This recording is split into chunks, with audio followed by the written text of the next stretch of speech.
या सत्कर्मी रती वाढो भूता परस्परे पडो मैत्र जीवांचे दुरितांचे तिमिर जाओ विश्व स्वधर्म सूर्य पाहो जो जीवांची लत्वतीला हो प्राणी जात. प्रस्तुत प्राप्त प्रसंगी आणि प्राप्त स्थळी प्रवचन रूपी सेवकरिता निवडलेली ज्ञानेश्वर महाराजांची बसायदान या प्रकरणातील दुसऱ्या नंबरची ओळी आहे.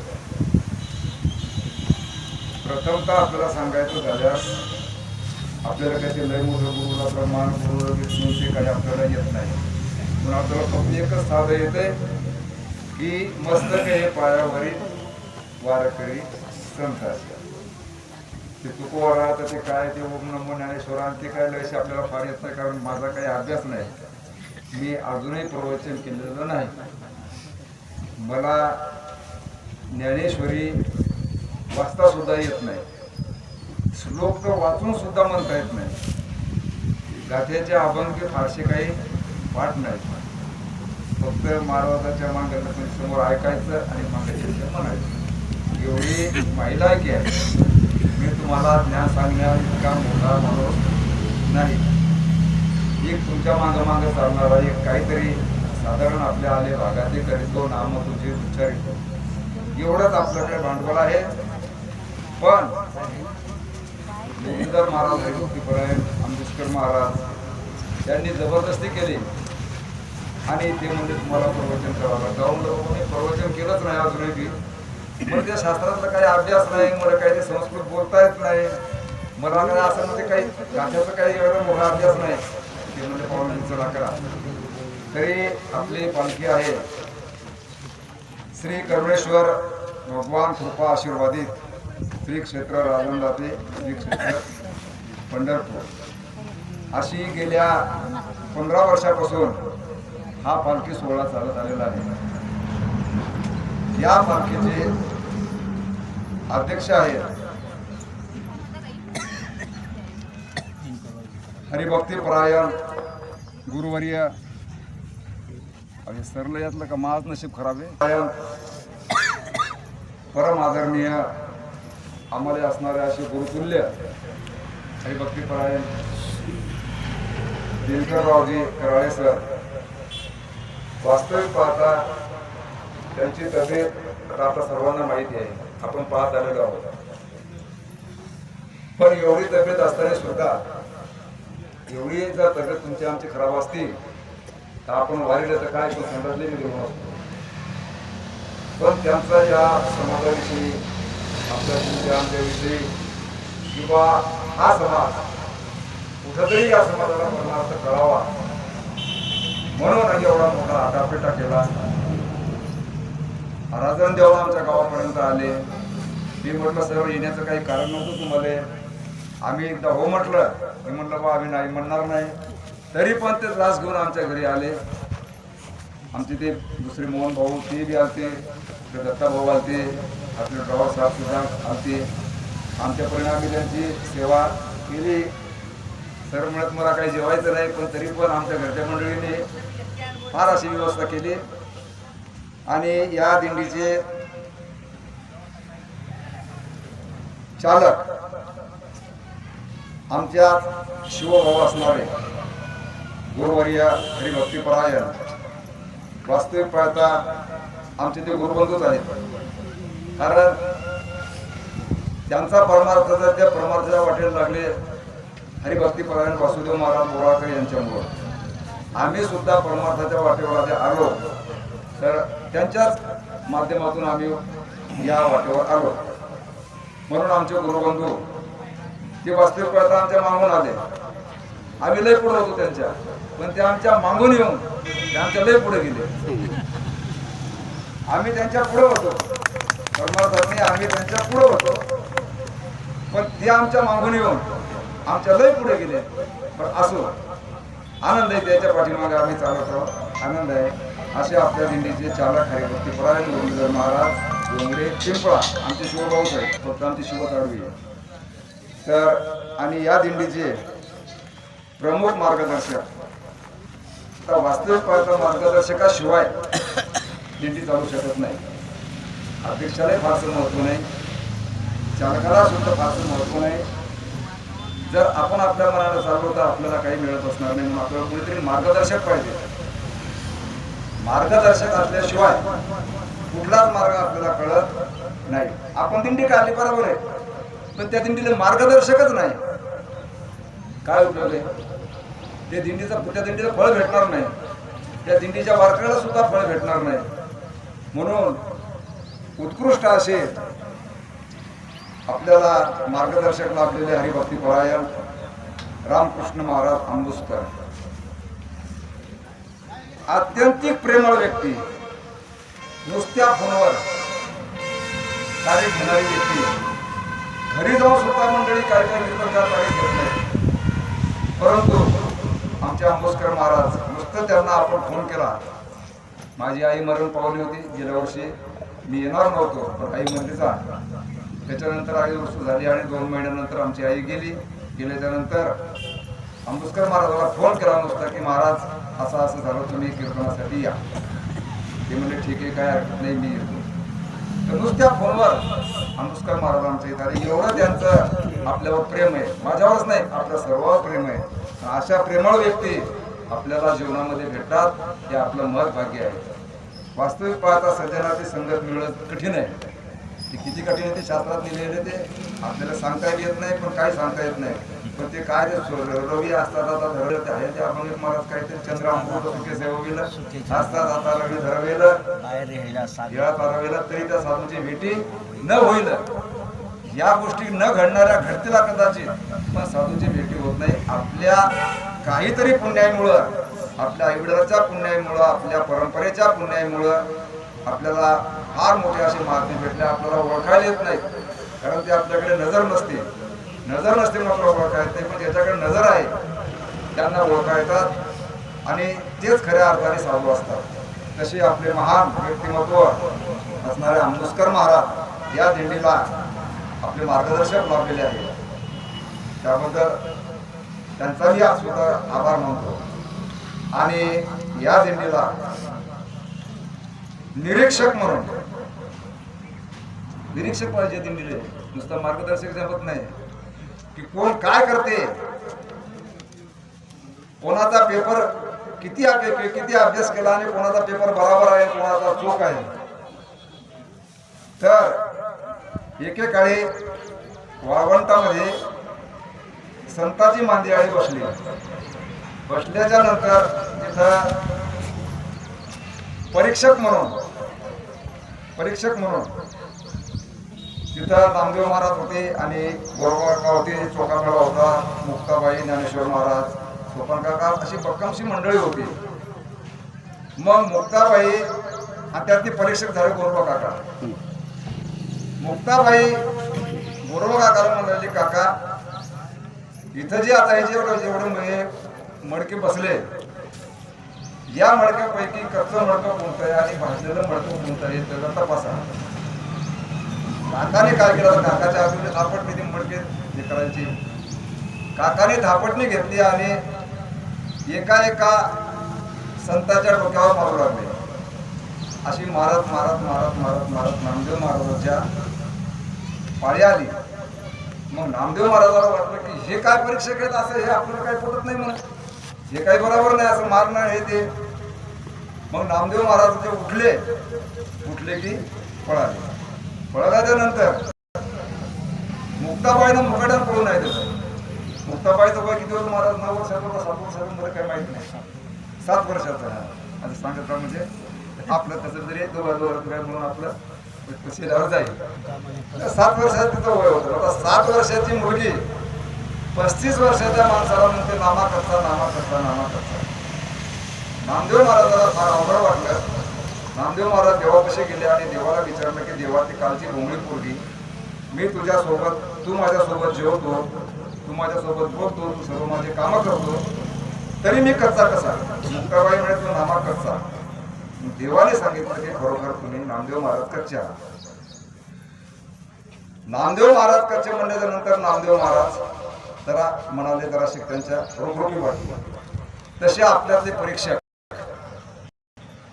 परीक्षक हरिभक्ती महाराज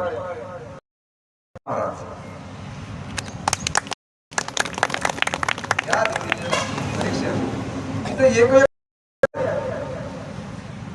आपल्याला अध्यक्ष त्याच तोडीचे आहेत, उपाध्यक्ष त्यापेक्षाही तोडीचे आहेत, मार्गदर्शक सुद्धा त्याच्यापेक्षा तोडीचे आहेत आणि सर्वात मोठे धर्मसार परीक्षक आहेत. आणि या दिंडीत चालणारी सर्व मंडळी आहेत. मी उगीचाच मोठेपणा देत नाही, कारण मला कोणाला स्तुती करणं मला पहिलेच आवडत नाही. खरं सांगायचं तर मी स्तुती करतो फक्त सज्जनाची, इतराची मी स्तुती कधीच करत नाही आणि केली बी नाही, करणार बी नाही. कारण ती स्तुती करण्यात काही अर्थच नाही त्याच्यात. नाही उगीच आपल्याला 5 रुपयाचे त्याची स्तुती करायची काय नाही, त्याची स्तुती करणार नाही. पण ते जर आपल्याला प्रामाणिकपणा जर आपल्यासोबत राहत असेल किंवा प्रामाणिकपणा जर त्याची स्तुती आपण करायला पाहिजे. म्हणून या दिंडीतली महाराजची मंडळी आहे, सर्व दिंडीतली मंडळी एकदम एकमेकाला जीव लावणारी मंडळी आहे. कुठं तक्रार नाही कोणाची, कुठं भानगड नाही, कुठं आपापलेपणा नाही, कुठं पळणं नाही, कुठं कोणाला नसणच नाही. आणि म्हणूनच आम्हाला ही दिंडी आवडली. वास्तविक पाहता आमचा यावर्षी लय मोठा किती आमच्या म्हणजे धर्मसंकट पडलं होतं. आता आम्ही जे आहोत, आम्हाला जी राजंदेकर मंडळी सर्व आहेत, ही सर्व मंडळी आम्हाला अतिप्रेमाची आहे. काही अतिप्रेमाची सर्वच मंडळी. मग आम्ही 3 वर्ष झाले, 4 वर्ष झाले गुरुजी सोबत चालत आहोत. चालता चालता या वर्षी काय झालं की हरिभक्तीपरायण आमचे परमस्नेही, आमच्यावर फार मोठं प्रेम आहे त्यांचं आणि ते प्रेम करतात आमच्यावर. त्यांनी दिंडी काढली. आम्हाला म्हणत धुळेची मंडळी तुम्ही आमच्या दिंडीसोबत चला. आता केवढं धर्मसंकट झालं. आमच्यावर जेवढं कराळे गुरुजीचं प्रेम आहे किंवा इतर राजंदेकरांचं प्रेम आहे, तेवढंच प्रेम किंवा त्याच्यापेक्षा जास्त प्रेम शंकर महाराज होता आमच्यावर आणि आम्ही त्यांच्यावर प्रेम करतो. आता करायचं तर काय करायचं. महाराजांचे फोन महाराज म्हणले की बा आपण आमच्यासोबत काही करा, आपण आमच्यासोबत चला. आम्ही एकच सांगितलं त्यांना, एकच उत्तर दिलं की म्हणलं महाराज तुमची दिंडी आज निघाली, आम्ही गुरुजीने 4 महिन्याच्या अगोदर हो म्हणलं. आता हो म्हणल्याच्या पुढे तुम्हाला जर आम्ही 4 महिन्याने किंवा 2 महिन्याने किंवा 1 महिन्यात जर अगोदर म्हणलं किंवा आम्ही तुमचं पेरणं करण्याकरता येतो आम्ही तुमचं पेरणं करण्याकरता, पण वेळेवर जर कोणा 500 रुपये शिल्लक दिले, जर आपण ते पेरणं समोर त्याचं टाकून दुसऱ्याच्या पेरायला गेलो म्हणलं ते योग्य. तुमच्या प्रेमास्तवर आम्हाला कुठेतरी ठेस पोहोचल, आमच्या प्रामाणिकपणाला आमच्या इज्जतीला कुठेतरी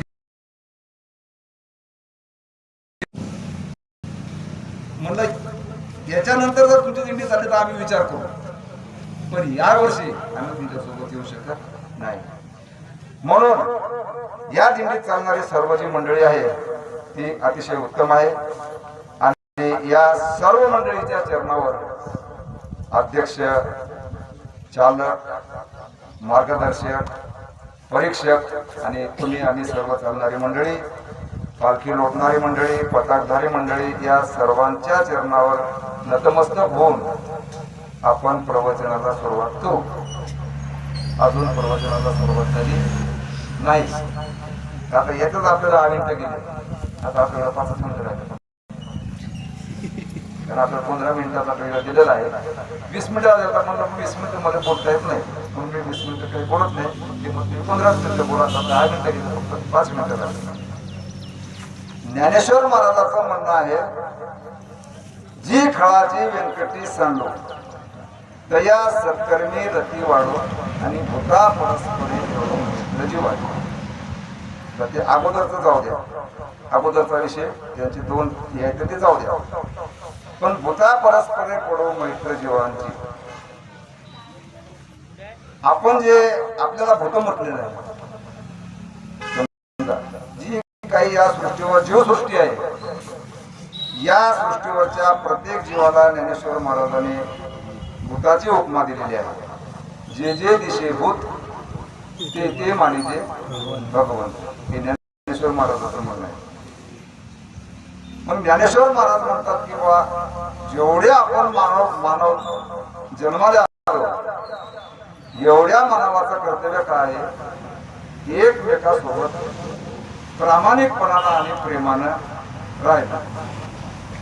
मध्ये तुम्ही एक सांगा, आपण इतके दिवस झाले निंदा करायला लागलो, इतके दिवस झाले आपण सत्य करायला लागलो, इतके दिवस झाले आपण प्रवचन कीर्तन ऐकत आलो.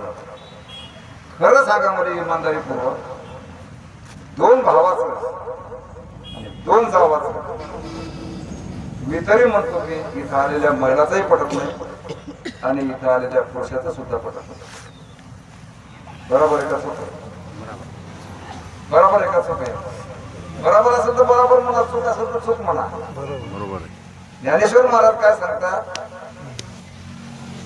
किंवा जी खळाजी व्यंकटी सांडो त्या सत्कर्मी रती वाढून भूता परस्परे पडून मैत्र जीवांचे. इतराचं सोडा, शेजाऱ्या संघ आपलं पट्टे न पटत हे विषय सोडून द्या, गावासोबत पट्टे न पट्टे हे विषय सोडून द्या, आणखीन काही लोकांसोबत पट्टे न पट्टे हे विषय सोडून द्या.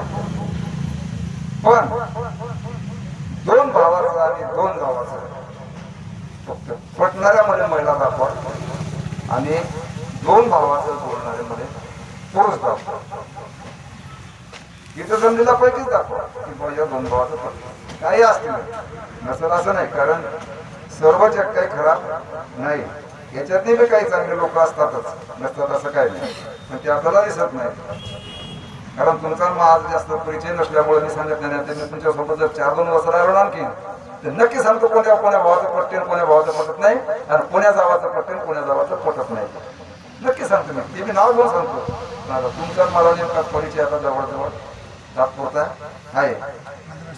म्हणून आपण आतापर्यंत जे काही खटापट करत आलेलो आहोत, परमार्थाची जे खटापट आपण करण्यात आलोय, आपण वारी करतो, सप्ताह गावामध्ये करतो, इतर काहीतरी गोष्टी अन्नदान करतो, कोणाला मदत करतो, हे फक्त कशासाठी करतो याचा शोध आपल्याला घ्यायचा की आपण जे एवढा लावाचा आपण जमा करतो प्रपंचामध्ये, ते परमार्थ आपण करतो. दिंडीमध्ये आलो, उद्या गावामध्ये सप्ताह 7 दिवसाचा सप्ताह करतो, प्रत्येक गावाला कसं करतो. पूर्वी तरी एवढं नव्हतं, पण आता गाव परत 2-2, 3-3 सप्ते आहे. आमच्या गावात एकच सप्ताह होता फक्त पूर्वी, आता 3 सप्ते झाले 3. आणि तसे तर कार्यक्रम तर भरपूर आहेत, पण मोठे मोठे सप्ते 3 आहेत. तर हे एवढा जे आपण खटापट चालू आहे, आपला कशासाठी चालू आहे? फक्त एकाच गोष्टीसाठी की आपण सुखी व्हावं, आपण सुखी व्हावं, आपल्याला मोक्षाची प्राप्ती व्हावी, आपल्याला स्वर्गात जागा मिळावी, याच्यासाठी.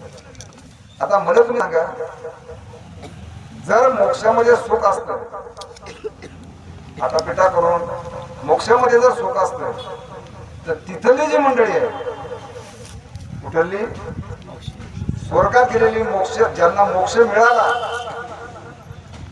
तिथली जी मंडळी आहे, त्या मंडळीचं काय म्हणणं आहे मला? मोक्ष सुखा अनुलाता. आणि ते तिथून इच्छा प्रकट करतात देवाजवळ. त्यांना तक्रार मांडली की देवा, आम्ही तुझी प्रार्थना करून, तुझं एवढं मोठं गुणगान करून आम्ही तुझ्याजवळ आलो, पण इथं काहीच नाही, इथं काहीच नाही, इथं फक्त खायचं झोपायचं, दुसरं काहीच नाही. इथं ते देवाकडे तक्रार मांडली की ते म्हणले बाबा तुम्ही इथं आले हे बरोबर आहे, आता तुमचं पुण्य संपेपर्यंत मध्ये तुम्हाला मग खाली पाठवता येत नाही. देव विनंती करतात तिथं की स्वर्गीच्या अमर इच्छित देवा आणि मृत्यू लोकी व्हावा जन्मामा. म्हणजे त्यानं पुण्य करून स्वर्गात गेले, आणि स्वर्गात गेल्याच्या नंतर तिथं त्याच्या मनाला रोखरोखी वाटली, म्हणून त्याने देवाकडे परत तक्रार केली. परत तक्रार करून देवाला विनंती केली की देवा, आता आम्हाला परत आणखीन पाठवा तुम्ही. देव म्हणजे तसं तुम्हाला पाठवता येत नाही, तसं ते माझ्या हातात नाही, कारण तुम्ही पुण्य करून येत आले. पुण्य करून तुमचं ज्यावेळेस पुण्य संपलं त्यावेळेस तुम्हाला जन्म मिळेल. पुण्याची पावती सवेची इंद्रपदाची उठी उतरे, परत येऊ लागते माघारे मृत्यू लोक. नंतर मग असा काय गुण आहे मृत्यू लोकांमध्ये? असं मृत्यू लोकांमध्ये त्यांना काय दिसलं तिथून किंवा मृत्यूलोकामध्ये काय आहे? मृत्यूलोकामध्ये एकच आहे, कलियुगा माझी करावे कीर्तन, तिने नारायण देईल भेट. आणखी दुसरं काही ठराव दिंडी हाती घेऊन असा परमात्मा सोपेवर मामा सांगितले संधी, सोपेवर मामा सांगितले संधी. सोपेवर सगळ्या सोपे. हे जे आता ही वाटचाल आहे का ही सगळ्या सोपी आहे. काही अवघड आहे का? आता मला तुम्ही सांगा, आपण सकाळी किती वाजता निघालो? इमानदारीने सांगा तुम्ही. 7 वाजता निघालो. उपाशी निघालो का नाश्ता करून निघालो? नाश्ता करू. शेतात जायला आपण ज्यावेळेस शेतात जातो त्यावेळेस प्रामाणिकपणा सांगा मध्ये तुम्ही, नाश्ता करून आपल्याला पाठवतात का आपण तसंच जातो? आहे ना? बरोबर आहे की नाही?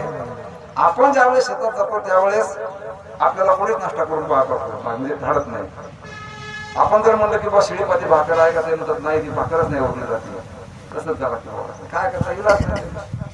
पण इथं तसं आहे का? नाही, नाश्ता करून निघालो, नाश्ता करून निघालो, चहा घेऊन निघालो. बरं निघालो तर काय असं काय 10-5 कोस गेलो का? 10-5 कोस गेलो का? नाही. जे मला वाटते 5 किलोमीटर आला म्हणजे 5 किलोमीटर. 5 किलोमीटर मध्ये किती आराम झाला? किती आराम झाला? भरपूर आराम झाला. मग एवढा आनंद असताना आणि एवढं सुख असताना आपण दिंडीमध्ये काय येत नाही ही एक मोठी आशंका आहे. तर दिंडीमध्ये आलं पाहिजे. पण दिंडीमध्ये कोण येतंय? महाराजांना सांगितलं की ज्याच्या पदरामध्ये पुण्याई आहे तीच मंडळी दिंडीमध्ये येऊ शकते, एरवी त्याचा दुसऱ्याचा अधिकार नाही.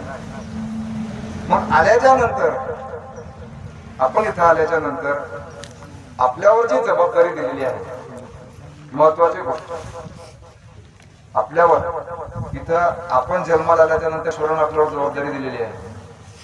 इथं आल्याच्या नंतर आपण दिंडीत आल्याच्या नंतर आपल्यावर दिंडीच्या आयोजकाने आपल्यावर जबाबदारी दिलेली आहे. जबाबदारी दिलेली आहे. आता आमच्यावर जबाबदारी दिलेली आहे की बा तुम्ही भजन करा, भजन करा. आम्ही प्रामाणिकपणानं भजन करायला पाहिजे. आम्ही कधी अशी वाट पाहू द्या नाही पाहिजे की बा हे भजने आले नाही तर दिंडीचे रस्ते रोखले म्हणून. असं कधी केलं नाही पाहिजे. तिथं हजर असलं पाहिजे. आपण आलो त्यासाठी, याच्यासाठी आलो. आपल्या सर्व संसाराचा भार घरच्या लोकांवर टाकून दिला आणि आपण दिंडीमध्ये आलो. कासाठी आलो? जे काही आपल्या वाट्याला काम येईल ते इमानदारीपूर्वक करणे. आणि ते जर तुम्ही इमानदारीपूर्वक काम केलं तर तिथंच तुम्हाला देवाचं दर्शन होते, पांडुरंगाचं दर्शन घ्यायचं तुम्हाला काम. प्रत्येकाचं काम जर प्रत्येकाने जर आपापल्या इमानदारीपूर्वक जर आपण काम केलं तर त्या कामात तुम्हाला ईश्वर आपल्याजवळ पुरावा आहे. आपण पुराव्याशिवाय बोलत नाही. कारण मी तर बोलतच नसतो. मी या गाडीवर कधी बसलोच नाही. जबरदस्तीने बसवलं, यायनं जबरदस्तीने बसवलं. बस आपल्याला फक्त एकच उदाहरण सांगायचं आणि आपली सेवा समाप्त करायची. कारण आपल्याला पुढे बोलता येत नाही असं कसा. सावता बाबाच्या गावाहून दिंड्या जायच्या. सावता बाबाच्या गावाहून दिंड्या भरपूर जायच्या. प्रत्येक दिंडीची सेवा सावता बाबा करायची. महाराज बरोबर आहे, सावता बाबा करायचे. मग एक माझ्यासारखा तिथं गेला आणि सावता बाबाने विचारलं की बाबा इथून पंढरपूर किती लांब आहे? इथून पंढरपूर किती लांब आहे?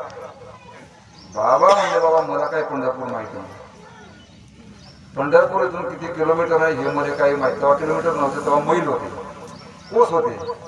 बाबा किती कोस आहे? सावता बाबा म्हणले की बाबा मला काही पंढरपूर माहिती नाही. मग माझ्यासारखा अधुरा माणूस तिथं कोणतं ज्ञान नाही, काय नाही, काय नाही. पंढरपूर माहित नाही हे कशाला साधू? या जर पंढरपूर जर माहित नाही ते साधू कशाचा? त्या त्यांचं एवढं थांबायचं का मोकळ्यानं बसायचं त्यांचं?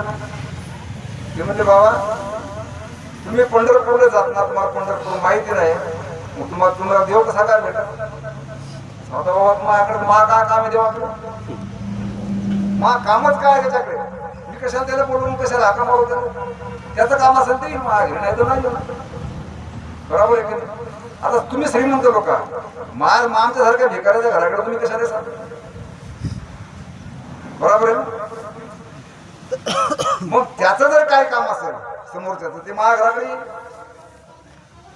मग असं म्हणल्याच्या नंतर मग ते म्हणले ते येणार नाही, तुम्ही जाणार नाही, मग तुमचा देव सावताबाबाने एकच अभंगात सांगितलं, कांदा मुळा भाजी अवघी मिठाई भाजी, लसूण मिरची कोथिंबिरी अवघा झाला माझा. अभंग मोठा आहे, ते 4-5 चरणाचा आहे. आपण जर सगळे चरण सांगितले तर ते टाईम होईल, येते नाही असं का म्हणा. तर साधा बाबा सांगितलं की बाबा हेच माझा ईश्वर आहे, म्हणून आपल्या वाट्याला जे काही कर्म आलेलं आहे ते आपण प्रामाणिकपणाने करायला पाहिजे, एवढीच माझी इच्छा आहे. आपण आता दिंडीच्या जवळजवळ आपल्या वाटावर अर्ध्यावर आलेला आहोत. आता आपण प्रवास मागे पार पडलेला आहे आणि अजून अर्धा प्रवास समोर आहे. तर इथून पुढे आपल्याला वाटचाल करताना पताकावाल्यावर जर पताकाची जबाबदारी दिली असेल त्यानं प्रामाणिकपणानं शेवटपर्यंत पताका चालवा, अजून काही विनंती आहे. पालखी लोटणारी जी काही मंडळी आहे त्यांच्यावर जर ती त्यांनी जबाबदारी उचलली असेल किंवा त्यांच्याकडे ती जबाबदारी दिली असेल तर त्यांना प्रामाणिकपणानं तिथपर्यंत रथ घेऊन प्रामाणिकपणानं मग आपण जे रथ पालखी लोटा लागलो ते कराळ्या गोष्टीसाठी नाही लोटा लागलो, आंबुस्कर महाराजांसाठी नाही लोटा लागलो, मुरलीधर महाराजांसाठी नाही लोटा लागलो. नाही, आपण पांडुरंगाची वारी करायला लागलो आणि त्या पांडुरंगासाठी आपण हे कार्य करत होतो. तुम्ही जर म्हणाल की बा कराळ्या गोष्टीसाठी करायला लागलो नाही, कराळ्या गोष्टी दिंडी आहे, मुरलीधर महाराज दिंडी आहे, दिंडी कोणाची असो, सेवा पांडुरंगाचीच आहे, दिंडीचा विषय नाही. दिंडीचा कोणी करायला, आणखीन आपण दुसऱ्या दिंडीत जाऊ, कोण्या दिंडीत जरी आपण गेलो तरी आपण तेच करायला पाहिजे, करायला पाहिजे. आणि आयोजकाला काही नाव आपणच धड नाही वागायला लागलो, या दिंडीत जायच्या पुढे आपणच धड नाही वागायला लागलो तर ते आयोजक आपल्याला करतीलच काय मग सांगतो, त्याचा इलाज आहे का त्याचा काही. म्हणून आपण प्रामाणिकपणाने वागणं हे आपलं कर्तव्य आहे. आपण त्यांनी जे आपल्याला काही जे आपल्यावर काय जे भार टाकलेला आहे किंवा आपल्याला काही सूचना दिलेल्या आहेत त्या सूचनेप्रमाणे आपण चालायचं. आपण वारकरी आहोत आणि वारकऱ्याच्या वाटावर चालायला लागलो, वारकऱ्याच्या वाटावर आपण चालून राहिला त्यानंतर आपण तसंच चाललं पाहिजे. आणि टाळकरी मंडळी आहे, टाळकरी मंडळीवर जबाबदारी आहे की त्यांनी प्रामाणिकपणानं टाळ वाजवावं आणि भजन म्हणणारांनी मनातून प्रामाणिकपणानं भजन म्हणावं. आपण भजन कराळ्या गोष्टीसाठी म्हणत नाही, आपण मुरलीधर महाराजांसाठी भजन म्हणत नाही, आंबुस्कर महाराजांसाठी भजन म्हणत नाही, कारण आंबुस्कर महाराजच भजन करतात. मग ज्याचा आंबुस्कर महाराज भजन करतात त्याचं भजन आपण करतो. आपण आंबुस्कर महाराजांसाठी भजन नाही करत, आंबुस्कर महाराज दिंडी झालो म्हणून भजन नाही करत, आपण दिंडीचे वारकरी म्हणून भजन करायचं, आपल्याला भजन करायचं. म्हणून भजन मंडळीने सुद्धा आपण प्रामाणिकपणानं आपलं काम पार पाडायचं. आणि जी काही रिकामी मंडळी आहेत त्यांनी सुद्धा इतरत्र इकडे तिकडे न जाता, इकडे तिकडे न भटकता आपण आपल्या पालखीसोबत चालणं. ठीक आहे, जाता थोडं मागं पुढे होईल पण आपण पालखीवर आपलं ध्यान ठेवून आपण चाललं पाहिजे. आपली पालखी कुठे जर मागं असेल तर आपण पुढे बसायचं, पालखी आपली आली की आपण पालखीसोबत चालायचं. हा सर्वांसाठी आता इथून पुढे अर्धी वाटचाल आहे. याच्या मागे बी आपण पद्धतशीर चालतच आलेलो आहोत आणि इथून पुढे असंच चालावं अशी माझी सर्वांना विनंती आहे.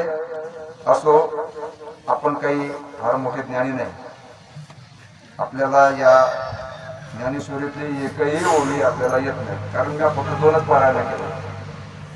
ते असे केले की काहीच ध्यान नाही येत. यातल्या ओळ्या आपल्या काय जास्त पाठ नाही का, 2-3 आता फक्त ते काहीतरी तुमच्यासारख्या ते ऐकून वाचून नाही, गात्यातला अभंग वाचून पाठ नाही, तुमच्यासारख्याच ऐकायचं आणि पाठ आपलं म्हणायचं.